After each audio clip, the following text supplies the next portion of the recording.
Un bordello in pieno centro a Milano, a 2 passi dalla farmacia e dalla pasticceria. I carabinieri l'hanno scoperto in un anonimo appartamento di via Gramsci. La casa a luci rosse era gestita da 2 brasiliane, residenti nel Padovano e sposate con italiani. Pagavano regolarmente l'affitto a un ignaro proprietario. I clienti venivano reclutati tramite annunci sui giornali.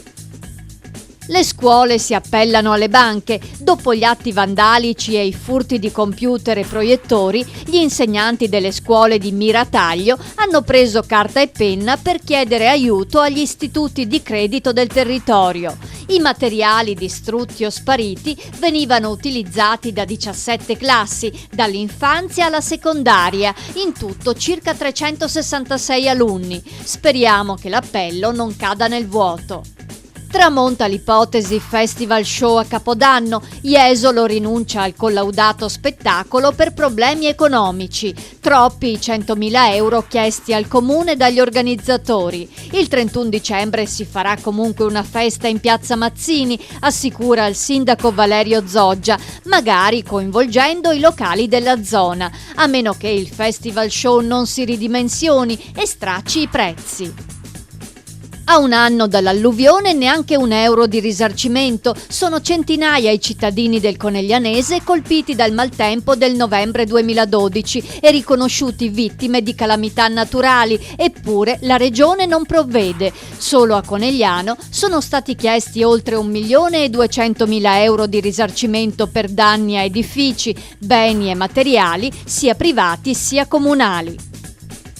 Non è una gran sorpresa che Treviso sia benestante. Arriva dal fisco la mappa della distribuzione della ricchezza attraverso il reddito imponibile medio nel 2011. In vetta alla classifica c'è il comune milanese di Basilio, mentre Milano è al 12° posto. Tra le prime 100 posizioni troviamo il capoluogo della Marca con 29.645 euro, più in basso Venezia, peggio di Palermo. Vittorio Veneto virtuosa. La produzione di rifiuto secco si è praticamente dimezzata. Dai 144 kg pro capite del 2010 si è passati ai 52 del 2012. Evidentemente la raccolta porta a porta attiva da 3 anni sta funzionando e le previsioni per quest'anno puntano ad abbassare la soglia ai 51 kg. Buoni anche i numeri della differenziata che sfiora l'83%. Caccia ai furbetti che non pagano l'assicurazione attraverso le telecamere ZTL. La Polizia Municipale Padovana, in collegamento con la banca dati dell'Associazione Nazionale Imprese Assicuratrici, controllerà anche l'RC auto di chi entra in centro storico senza permesso. Chi sarà pizzicato con la polizza scaduta o peggio del tutto senza si beccherà una doppia multa. Una buona notizia per i pendolari, soprattutto per gli studenti che devono cambiare a Mestre. La linea Padova-Treviso avrà un treno diretto ogni ora. Si comincia il 15 dicembre con 13 coppie di convogli al giorno, dalle 6 alle 19:45. Tempo di percorrenza 55 minuti. È la prima volta che le ferrovie dello Stato intensificano il collegamento Padova-Treviso, finora poco servito.